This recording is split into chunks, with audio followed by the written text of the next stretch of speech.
Okay, so we just want to say good afternoon to all the fans and followers. So right now we are at Bowes Oval and we are here with Simpson. Oral Simpson, the coach of Mayday and a well-known coach across Jamaica.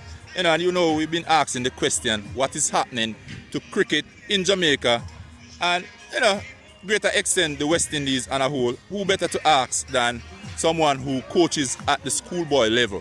So, Sir Oral, if you don't mind, could you just tell us, what you have going on in terms of schoolboy program, and then I'll ask you the follow-up question, which will have to do more with the Jamaica cricket. Okay, definitely. Presently, I have about 30 or 40 boys, along with about 10 females, coaching at under 14, under 16, under 19 level at Mayday High School. Our training program, we're going to start our third week in September. We're starting back preparing for the season for next year. So that's basically what I definitely have definitely know for next year. All right, so we know coaching at the schoolboy level, there's a lot of challenges that a coach have to deal with. What would you say is the greatest challenge at this time, especially when cricket would say, most like it seems like it's on a decline if we were to look at the West Indies cricket and what is happening and what we're used to? First thing, I believe the love for the game. As you can see, it's not only with the younger ones, but it's just across Jamaica. We do not really see people going out, enjoying the game anymore, going even to watch the games. So, for example, we are here right now, answer cricket match, and we don't even have not even 40, 50 spectators. In my time, I might be at 20, 30 years old.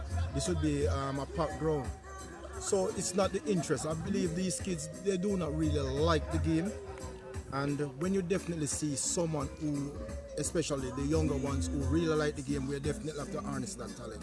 But it's just the love for the game. It's not being harnessed anymore, or people guiding the younger ones to really appreciate. Because to me, cricket is our number one game in the Caribbean. That is what most of us we grew up on cricket, and we embrace the great West Indies players. This is one thing that before Jamaica and Trinidad reached to the World Cup, cricket was I would call it our defining moment that we can go around and feel proud about what we have been doing as Caribbean in the Caribbean, because we won 2 World Cups. And in 1975, 79, yes, we have won some recently, but I can remembering those things and hearing people talking about that. Going to a Sabina Park when it's always ram-packed. If there was a 10 o'clock game and you reach Sabina 9 o'clock, maybe you would have locked up because the place would have packed. But definitely it's just the love. We're just not seeing people embracing the game anymore. And I guess it might be more than one factors, which I might not, I do not want to say, because maybe I'm going to touch some personal issues and maybe persons are going to feel offended. But those are some of the things that are happening right now. And we definitely would not want you to go there. But, I'm going to ask you this question. It's a little tight question. Simple mean, what you said, cricket being the number one sports, for many years. I know today it would be hard to sell that, across Jamaica, across the Caribbean, in terms of the way we see, what's happening in the sport. But if you're asked to sell cricket again or rebrand cricket again in Jamaica, in the Caribbean, what would be your first move? My first move is definitely we'd have to go back to the grassroots. Cricket used to play in the primary schools, not only in one parish, but right across Jamaica. We used to have what we call Premier League with the different various, I would say, organizations or institutions sponsoring those games. One of my most memorable time being around grassroots is when Digicel used to be a part of the grassroots cricket in the entire Jamaica, or should I say Caribbean, that they sponsored under 15, under 16, those younger ones. And we go every weekend, every Saturdays, rather, would go to different ground in the different parishes and would conduct our training sessions. That was very a defining moment for me, and a lot of our good players now that are representing Jamaica for the various levels throughout the years. They came from that. Program, the digital grassroots program. So that is one of the things that would be my selling point first. We need to go back to the grassroots. We need to go back to primary schools and make kids love cricket again. Introduce them to the game, show them how it can be beneficial to them. Because one thing I also like what is happening in most tertiary institutions, they are offering scholarship. So if these boys and girls started playing the game from primary school, go through to high school, continue to play the game, at the end their parents do not have to spend that millions for them to go through tertiary institution, because these tertiary institutions, they are offering scholarship for cricketers. So I think it can be beneficial to them, and for example, in the long run, their entire family. But we just have to go back to the grassroots. That's where we have to go back to the grassroots. I think you have touched a very important topic there, the grassroots cricket. And I really believe that is also lacking in Jamaica and around the Caribbean. But guess what? You're here today at Bowes Oval, and we're actually lucky to see a game of cricket. And as you look around, I'm just going to let the group see what is happening. It is not well supported. But if this is a community, where cricket was known to be one of the top sports, you have a lot of youths coming through the program. Now, I want to ask you, given to coach a school like Mayday, earlier we were talking, and you told me this was basically the ground that would set up that Mayday team that had me on the edge at States about 2 years ago, where one of your players actually made 100, and the team batted pretty well, they field pretty well, and I was worried that States would have lost that Headley Cup to you guys. Tell us how important it is, like a community, to have the community behind the cricket even before the youths get to your level. Because I saw earlier there was 3 States cricketers here. Young Odian Bins that I talked about, he said he was made right here. He played under 15, under 17, under 19. He was played right here. You were also mentioning some of your school youngsters who actually had played a lot of game here, whether be training or just actually being involved in a game. Just tell us how important it is to have a game like this in the community. All right. For example, I can remember growing up, most cricket ground, what would happen? The younger kids would start their game like maybe from 9 o'clock until about 12, right? So the younger ones would come to the ground maybe by their parents, their uncle, or even maybe someone in their neighborhood would take them to the game. We'd have our game early, and then we'll stay back and watch the veterans, or should I say the older players, and we'll learn a lot from them, because when we see someone who do something, what we'll try to pattern that. I will ask them, how did you do that? So community, we have to get the kids out. Maybe a father coming to a cricket ground, maybe can carry his son. Maybe something, maybe we can just get a competition for them. Just get them out, just like how we are playing here on Sundays. Maybe we can have a competition going for the younger kids. Because I can remember in the earlier part of Mayday, this is where we used to play our games on Sundays. Alright, Mr. Bowes arranged teams would play against older men, or would I play against club cricket teams. So we develop our game here. Older players assist the boys, might be teaching them maybe some skills, or just encouraging them to go on and play the game. So that is one of the things. Community development and the cricket always go hand in hand. So if we can get the kids out to come and maybe watch the game or even participate in the game, maybe even at lunch break, maybe we can have them, maybe we can have a veteran going through, assisting them with some bowling, some field, and even some batting even for 30 minutes. That would be good.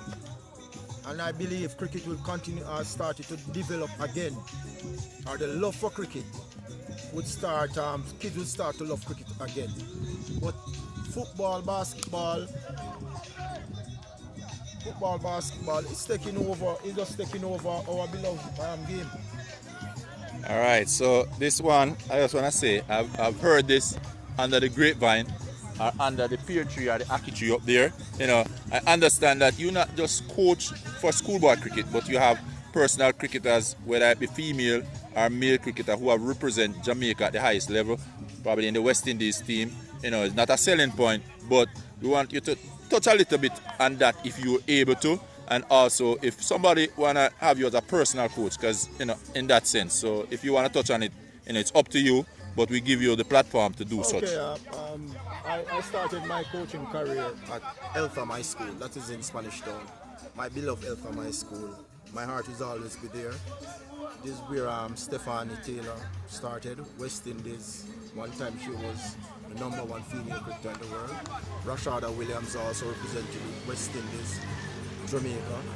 We also have Shakaya Thomas representing the senior team, and also under 19. You have Romeo Dunker.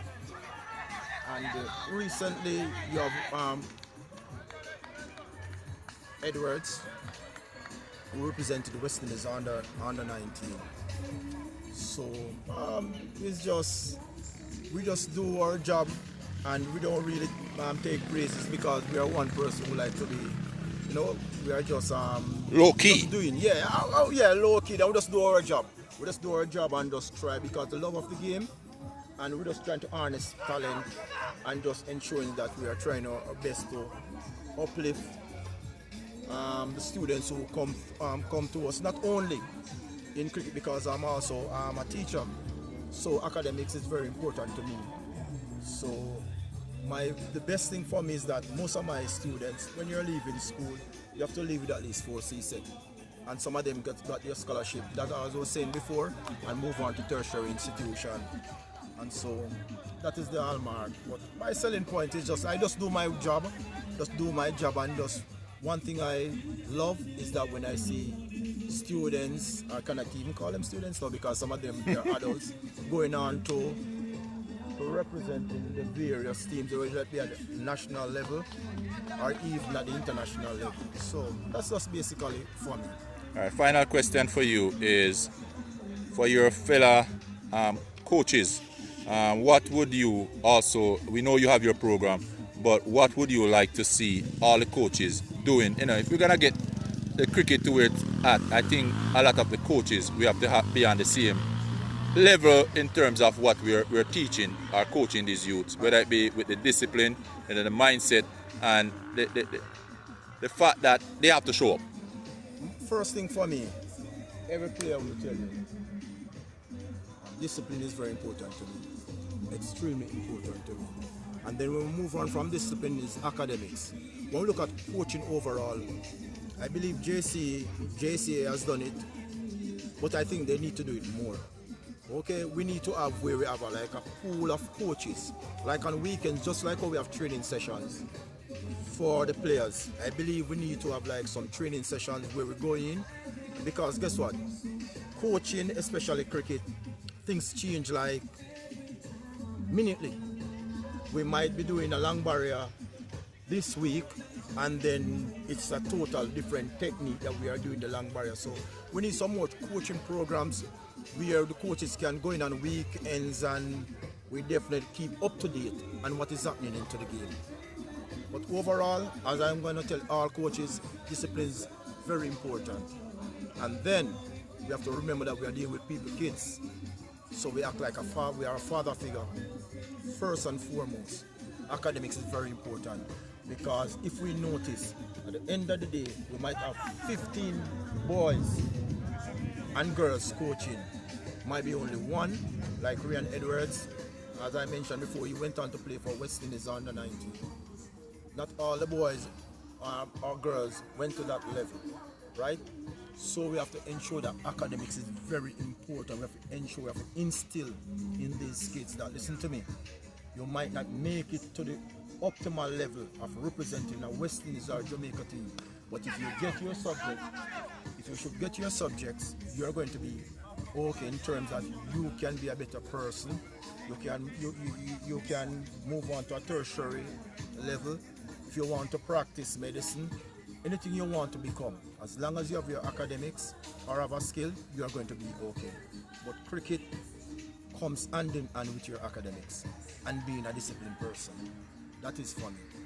Well, Coach, we just want to say thank you for sharing and empowering the youths of today. Thank you for the knowledge that you have shared here today on the platform, and we just ask that you continue to service Jamaica in the way you have and develop the talent that we know we have here. And as you said, you have sent people to represent the West Indies, and it's not that you want to take anything away from what you do. It's just like your hobby, and you love to see when people excel, and I love to see what you're doing. Love to see the fact that you're also here in the community supporting local cricket, community cricket, but at the same time have a level head in terms of the youth's future is also in your hands, and you have spoken great when it comes about academic and discipline, which I think those two goes hand in hand into making a great cricketer. Thank you very much, Coach. And thank you very much, and you continue to do a job that you're doing, because guess what now?